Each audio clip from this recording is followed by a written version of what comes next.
My name is Allison. I am 24 years old, and 2 days before my graduate thesis was due, my father smashed my laptop against my skull. I had been working on that thesis for 18 months, long nights at the library, endless revisions, and pages covered in handwritten notes. In an instant, all that work shattered, just like the glass screen beneath his hands. Blood trickled down my temple, hot and sticky, while my mother sat in the corner. She didn't scream, she didn't run to help, she laughed. A sharp, cruel sound that still echoes in my ears. My father loomed above me, his face twisted with rage, eyes burning like coals. Your future? That is a joke, he spat. His voice was thick with contempt. You do not deserve a future, you are just a leech. I never imagined my pursuit of education, the one thing I thought nobody could take from me, would end like this, with betrayal and violence under my own roof. If you are watching this, I would love to know where you are viewing from. Please hit subscribe and like if my story resonates with you. The journey I am about to share changed everything about who I thought I was, and what family was supposed to mean. I grew up in Millbrook, a small industrial town where the factory whistle cut through the morning air more faithfully than any alarm clock. People measured time by shifts, not by hours, and the mill smoke filled the sky like a permanent storm cloud. Our house sat on the far edge of town, a sagging 2-bedroom structure with peeling white paint and a porch that groaned under the weight of anyone who stepped on it. My father always called the chipped paint and broken shutters realistic priorities. He said only fools wasted money on appearances. Harold Thompson, my father, was the definition of a man hardened by labor. For 27 years, he worked at the steel mill, his skin toughened, his hands permanently cracked and stained, his scowl seemed carved into stone. He called it real work, wearing his misery like a badge of honor. Education, in his eyes, was weakness. People who sit in classrooms don't know how to earn a living, he would say, spitting into the dirt, as though the word education itself tasted bitter. My mother, Doris, was different once, at least. That's what I've been told in whispers by neighbors who remembered her before the marriage, bright-eyed, quick to laugh, full of ambition. But the woman I knew worked part-time at the diner and the rest of the time made sure our home stayed just as Dad wanted it. She had learned early that disagreeing with him meant days of cold silence or violent shouting matches. Slowly, she became his echo. She repeated his words like they were scripture, laughed when he laughed, frowned when he frowned. Sometimes, she joined in mocking me for my love of books, her laughter thin and nervous, the kind that said, "Better you than me, Allison." Then there was my brother, Frank, the golden child, the perfect son in Dad's eyes. He quit school in 11th grade to join Dad at the mill. Now that is a real Thompson, Dad would announce proudly at barbecues and family dinners, clapping Frank on the back. None of that book nonsense, just honest work. Frank thrived under that approval, drinking in every word like gospel. By the time he turned 20, he already had his own place, a steady paycheck, and the kind of smug confidence that came from being constantly told he was the pride of the family. Me? I was the opposite. From as early as I can remember, I loved learning. Words fascinated me. I loved how a single sentence could change meaning with the slightest twist. Numbers were like puzzles I wanted to solve. I spent hours bent over science kits, mixing baking soda and vinegar in the kitchen until foam bubbled across the counters. Those were the moments I lost myself in joy, until Dad stormed in, shouting that I was wasting food on foolishness. Mrs. Sanderson, my 3rd grade teacher, was the first person who truly saw me. Allison has remarkable analytical skills, she told my parents during a mandatory conference. I still remember the way her voice brimmed with pride. Dad barely looked at her, staring at the wall instead. Mom nodded with polite disinterest. By the time we left the parking lot, they had already dismissed her words. In 5th grade, I won the district spelling bee. The local paper printed my photo, me grinning with my certificate. Other kids' parents took pictures, their cheers filling the room. Mine didn't even come. Dad said he was working overtime. Later, I overheard him tell Frank it was ridiculous to celebrate knowing how to spell words you could just look up in a dictionary. By 7th grade, I had poured myself into science. My project on water quality in local streams earned recognition at the state level. The principal called our home himself. Mom answered the phone and replied, "That is nice," like she was hearing about a sale at the grocery store. When I asked if they could drive me to the state competition 2 hours away, Dad scoffed. "We're not wasting gas so you can play scientist. That doesn't put food on the table." High school became my only refuge. I joined every academic club I could, filling my afternoons so I wouldn't have to go home until dark. Mr. Fun, my English teacher, slipped me books from his personal library. "Your mind is exceptional, Allison," he told me once. "Don't let anyone dim your light." Miss Garcia, my math teacher, tutored me after school, helping me prepare for AP exams. "College will open doors you can't even imagine yet," she said. I clung to those words like a lifeline. When I became valedictorian, the principal himself called my parents to invite them to the ceremony. They didn't come. Dad had a fishing trip planned with Frank. Mom claimed she had a migraine. I gave my speech to a sea of strangers, holding back tears as my classmates ran into the arms of their parents. When it was over, I stood alone until Mr. Vaughn handed me a small wrapped gift, a leather journal. Inside, he had written, "Your journey is just beginning. The world needs your voice." That night, I swore to myself that I would be the first Thompson to go to college. Not just any college, the best one that would take me. Education wasn't just my passion, it was my escape, my key to a different life.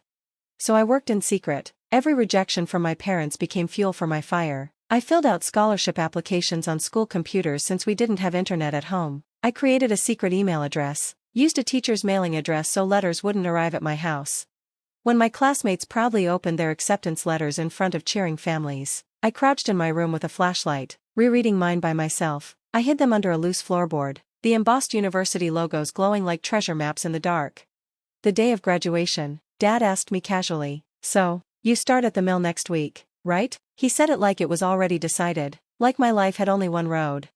When I finally told them about my full scholarship to State University, silence fell like a thunderclap. 10 seconds stretched into an eternity before Dad hurled his plate against the wall. "So you think you're too good for honest work? Too good for your own family?" he bellowed. "Books and theories don't feed people, Allison. Real work does." Mom stared at her lap. Frank smirked and muttered, "Always knew you were weird."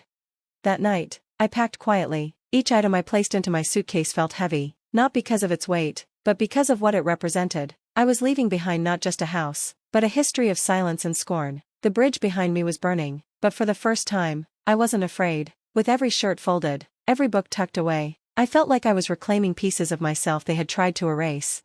I was finally walking toward a life of my own making. But her words lacked conviction, and deep down we all knew it. Dad's mug hit the table with a loud crack, coffee sloshing over the rim and dripping down the sides like dark stains of accusation. "Project?" he barked. "She's 24 years old, still playing with school projects while real adults work for a living." I clenched my jaw and fixed my eyes on the glowing screen before me. "Just keep working," I told myself. "Do not look up, do not take the bait." Every minute of distraction was a minute lost, and the deadline was immovable.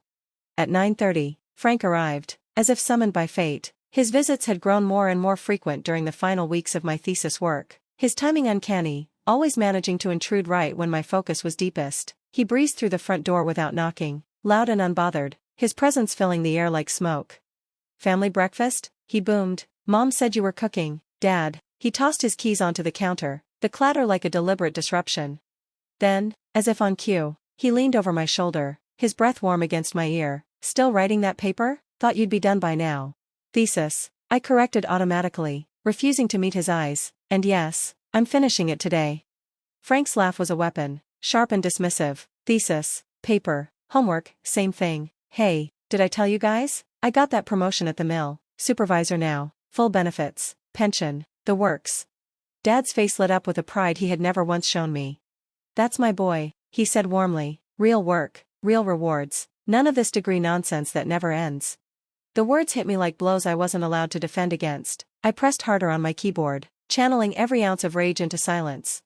For the next 2 hours, the war continued, not with fists or shouts, but with carefully measured disruptions. Mom drifted in and out of the dining room, dusting already spotless shelves. Dad inched the television volume higher and higher, until it rattled the picture frames on the walls. Frank lingered behind me, loudly narrating his phone calls, his voice carrying every smug syllable into my ears.